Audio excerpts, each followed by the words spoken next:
Hi guys, I'm Mitchell Dale. You're watching Rugby League Week TV. I'm joined by Martin Lanahan, here to talk about the big Thursday night game, the last Thursday night game of the year. What a way to finish. Souths and the Roosters. Now, of course, we saw this game in round 26 last year, and this was where the Roosters went to another level. They belted Souths. They never looked back. Souths, on the other hand, I think that really affected them. So, really interesting to see what happens here. Yeah, great piece of scheduling again. These teams play the first round, they play the last round. 59,000 last year at ANZ, a record for a home and away game.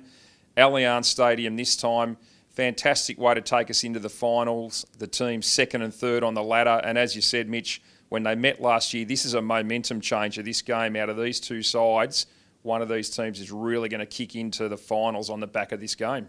Yeah, now you look at Souths on Tuesday night, huge relief for them. Isaac Luke got let off at the judiciary. Now, interestingly, in Rugby League Week this week, Shane Richardson, he reckons that the wrong person was charged. He reckons Michael Ennis should have been charged on a reverse crusher, not Isaac Luke for kicking out. Anyway, Isaac Luke, free to play, massive benefit for the Rabbitohs, particularly with the Roosters without their number 9. Yeah, look, the two guys, Friend and Luke, obviously both key players. Jake Friend in a pretty bad way. I think the Roosters' best case would be getting him back late in the finals. Rabbitohs rolled the dice, went to the judiciary. They were pretty adamant that Michael Ennis, Michael Ennis spent the whole night basically trying to annoy the South guys.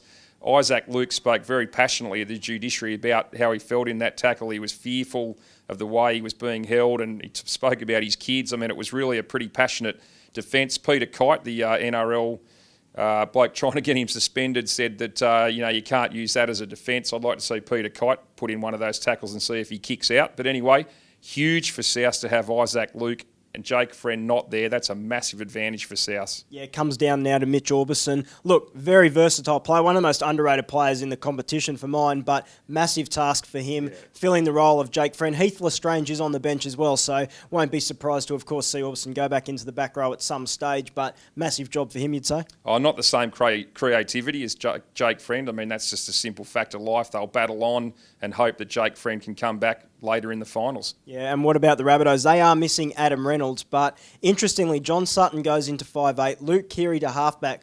What happens if they come out, they beat the Roosters, those two fire it in the 6 and 7? Does Adam Reynolds get his jersey back for the finals? Very handy bloke to have coming back, Johnny Sutton, big game player. I think Adam Reynolds will play when he comes back. I thought he was pretty good in the run just at the end of the game against the Dogs when the game was on the line.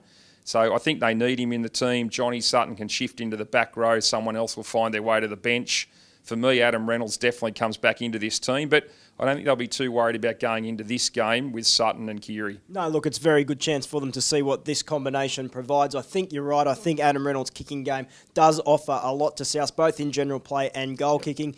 Now, you also look, the big thing from this game is one of them could potentially still finish with the minor premiership. If Manly go up and get knocked off by North Queensland in Townsville on Saturday night, the winner of this game finishes minor premiers. They're probably going to play Penrith in the first week of the finals. Yeah, look, it's a huge carrot, isn't it, the $100,000 as well, but more the point of getting that top spot and playing, probably coming up against Penrith.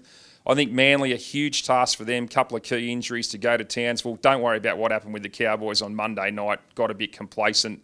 I reckon they will beat Manly, and that sets it up. The winner of this game, Rabbitohs Roosters, can settle back, watch the game on Saturday night, and they'll know that if Manly get knocked off, they can get top spot. Okay, and who's that going to be? Who's going to win out of this one? Look, I reckon it's the Roosters. I tipped them last week when we looked at who might finish on top. I like the way the momentum is just building beautifully for this team. Yes, Jake Friend is a huge loss. Mitchell Pearce is finding some outstanding form. He'll guide them around. I just think that they're rolling into this. South are looking okay. It'll be an absolute cracker of a game. Don't miss it. But I'm going to go the Roosters in a tight one and get that top spot because I think the Cowboys will win. Yeah, look, I agree with you that the Roosters are certainly building nicely, but for me, the loss of Jake Friend is massive, and I think the Rabbitohs can get over the top of them on Thursday night footy, last of the year.